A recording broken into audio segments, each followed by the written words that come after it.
নমস্কার দর্শক, আবির্ভাব নিউজে আপনাদের সকলকে স্বাগত।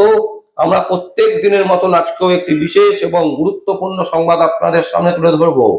অবশেষে সৌরভ গাঙ্গুলী মহারাজ, বাংলার মহারাজ নয়, ভারতবর্ষের মহারাজ, সেই বিখ্যাত ক্রিকেটার, বিশ্ববরেণ্য সৌরভ গাঙ্গুলী, তিনি কিন্তু এবারে তৃণমূল কংগ্রেসে যোগদান করার একটা প্রবল সম্ভাবনা তৈরি হয়েছে এবং শোনা যাচ্ছে মুখ্যমন্ত্রী মমতা ব্যানার্জির সাথে এই ব্যাপারে অনেকবার তার সাথে আলোচনা হয়েছে এবং সম্ভাবনা তৈরি হয়েছে, সেটা হচ্ছে বেহালাতে সৌরভ গাঙ্গুলী ভোটে দাঁড়াচ্ছেন, বিধানসভা ভোটে। এই রকমও কিন্তু সংবাদ আমাদের কাছে আসছে। সূত্র দাবি করছে যে সৌরভ গাঙ্গুলী শুধুমাত্র সম্মতির অপেক্ষায় মমতা ব্যানার্জির দল তৃণমূল কংগ্রেস অপেক্ষা করছে, কারণ ইতিমধ্যে সৌরভের সাথে এক প্রস্ত আলোচনা হয়ে গেছে মুখ্যমন্ত্রী মমতা ব্যানার্জির।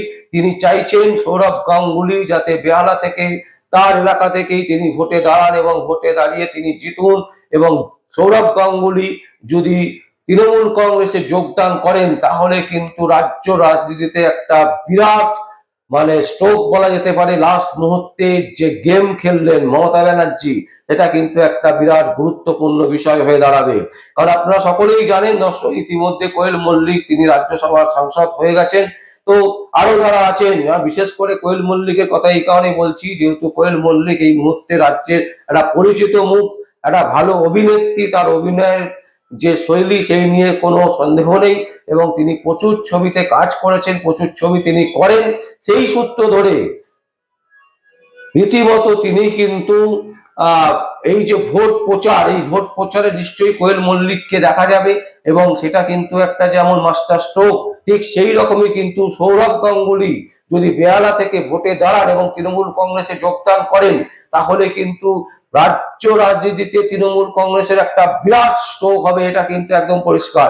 যদিও এখনো পর্যন্ত সৌরভ গাঙ্গুলী সম্মতি দিয়েছেন কিনা সে ব্যাপারে আমাদের কাছে কোনো নির্দিষ্ট তথ্য নেই বা কোনো সূত্র কিন্তু দাবি করছে না। যদিও এটাও তারা বলছেন, সূত্র দাবি করছে যে বহুবার সৌরভ গাঙ্গুলীর সাথে মুখ্যমন্ত্রী মমতা ব্যানার্জির আলোচনা হয়েছে এই সংক্রান্ত বিষয়ে। রাজ্য রাজনীতিতে তাকে দাঁড়াবার জন্য মমতা ব্যানার্জির অনুরোধ গেছে সৌরভ গাঙ্গুলীর কাছে, কিন্তু সৌরভ গাঙ্গুলী এখনো পর্যন্ত সম্মতি দিয়েছে কিনা সে বিষয়ে কিন্তু এখনো পর্যন্ত দুতরফাই চুপ আছেন। এই মুহূর্তে সব থেকে বড় যে বিষয় সেটা হচ্ছে সৌরভ গাঙ্গুলী বেহালা থেকে ভোটে দাঁড়াবার সম্ভাবনা কিন্তু প্রবল। তার কারণ হচ্ছে, আপনারা সকলেই জানেন, এর আগে লন্ডন থেকে যে শিল্প গড়ার কথা বলা হয়েছিল, মমতা ব্যানার্জি সেখানে ছিলেন, সৌরভ গাঙ্গুলী সেখানে কিন্তু দাঁড়িয়ে ঘোষণা করেছিলেন যে রাজ্যে তিনি শিল্প করবেন। বহুবার আমরা দেখতে পেয়েছি মুখ্যমন্ত্রীর পাশে দাঁড়িয়েছেন সৌরভ গাঙ্গুলী। তো এইবারে এই যে চরম বিপর্যয়ের একটা জায়গা, যেখানে মুখ্যমন্ত্রী মমতা ব্যানার্জিকে চ্যালেঞ্জ ছুটছে বাংলার মানুষ, সেইখানে দাঁড়িয়ে সৌরভ গাঙ্গুলীকে যদি পেয়ে যান তৃণমূল কংগ্রেস, তৃণমূল কংগ্রেসের সুপ্রিমো মুখ্যমন্ত্রী মমতা ব্যানার্জির কথায় যদি বেহালা থেকে সৌরভ গাঙ্গুলী দাঁড়িয়ে যান তাহলে কিন্তু একটা বিরাট মাস্টার স্ট্রোক হবে মমতা ব্যানার্জির ক্ষেত্রে। কারণ যেভাবে মমতা ব্যানার্জির দল একের পর এক দুর্নীতির সাথে আস্তে পিষ্টে নাম জড়িয়ে গেছে এবং যেখানে মুখ্যমন্ত্রী মমতা ব্যানার্জির নাম জড়িয়ে আছে, যেখানে অভিষেক ব্যানার্জির নাম জড়িয়ে আছে এবং যেখানে বাংলার বহু নেতা নেত্রী থেকে শুরু করে বিরোধীরা, এমনকি শুধু বিরোধীরা নয় সাধারণ মানুষও বলছে যে মুখ্যমন্ত্রী মমতা ব্যানার্জি, অভিষেক ব্যানার্জির জেল যাত্রা কবে হবে, এই নিয়ে যখন আলোচনা চলছে, সেই সময় যদি রাজ্যের বিধানসভা নির্বাচনে সৌরভ গাঙ্গুলীকে একটা নির্দিষ্টভাবে বেহালাতে টিকিটে তাকে যদি দাঁড় করিয়ে জিতিয়ে আনতে পারেন তাহলে কিন্তু পশ্চিমবঙ্গের ইতিহাসে একটা বিরাট স্ট্রোক মমতা ব্যানার্জি খেলে দেবেন। এবং সেটা যদি সত্যি সত্যি হয় তাহলে কিন্তু তৃণমূল কংগ্রেসের যে দলীয় কর্মীরা আছে তারা কিন্তু উজ্জীবিত হবেন। অনেকে যেরকম মনে মনে ভাবছেন যে এইবারটা কিন্তু আর তৃণমূল কংগ্রেস আসতে পারবে না, সৌরভ গাঙ্গুলীর আশাতে কিন্তু সেই আশা তারা ছেড়ে দিয়ে তারা নতুন ভাবে কিন্তু উজ্জীবিত হয়ে তৃণমূল কংগ্রেসের হয়ে মাঠে দাঁড়িয়ে পড়বেন, রাস্তায় কিন্তু নামতে শুরু করে দেবেন এবং তখন খেলা কোন দিকে ঘুরবে সেটা কিন্তু বলা এই মুহূর্তে সম্ভব হবে না। তাই সৌরভ গাঙ্গুলী কি করছেন, সৌরভ গাঙ্গুলী কি আদৌ সত্যি সত্যি শেষ মুহূর্তে মুখ্যমন্ত্রী মমতা ব্যানার্জির কথায় তৃণমূল কংগ্রেসে যোগদান করেন কিনা সেটা যেমন দেখার বিষয়, তার সাথে দেখার বিষয় হচ্ছে তিনি বেহালা থেকে দাঁড়াচ্ছেন কিনা।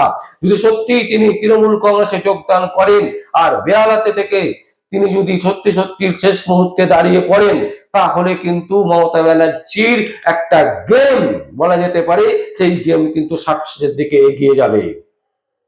দর্শক, আমরা এই সংবাদ, গুরুত্বপূর্ণ সংবাদ এই মুহূর্তে, কারণ রাজ্য রাজনীতিতে সৌরভ গাঙ্গুলির প্রবেশ, এটা কিন্তু বহু বিরক্ত মানুষরাও চাইছেন যে সৌরভ গাঙ্গুলি রাজনীতিতে আসুন। যদিও সৌরভ গাঙ্গুলি এর আগে বহুবার যেমন বিজেপি থেকে অফার গেছিল, সেটা নাকচ করে দিয়েছেন। এর আগেও তৃণমূল কংগ্রেস থেকে অফার গেছিল, তিনি নাকচ করে দিয়েছেন। তাকে বারবার শুনতে দেখা গেছে যে তিনি রাজনীতি বোঝেন না, তিনি রাজনীতি সংক্রান্ত বিষয়ে যোগদান করবেন না, তিনি মাঠের ছেলে, মাঠেই থাকতে চান এবং মাঠ নিয়ে তিনি কথা বলতে চান, এবং সেই নিয়ে যদি কেউ তার সাথে আলোচনা করতে চান, তিনি কিন্তু সব সময় দরজা খোলা রাখবেন।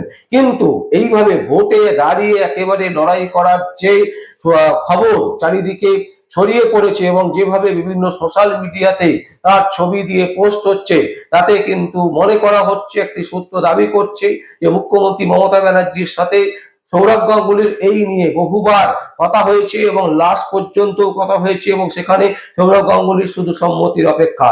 দর্শক, আমি সংবাদ আপনাদের সামনে তুলে ধরলাম। যদি আপনাদের কোনো বক্তব্য থাকে, কোনো কমেন্টস থাকে, অবশ্যই আপনারা কমেন্ট বক্সে কমেন্ট করবেন। আর দেখতে থাকুন পরবর্তী সংবাদ আবির্ভাব নিউজে। আমার নাম বিশ্বজিৎ পাল, আবির্ভাব নিউজের জন্য।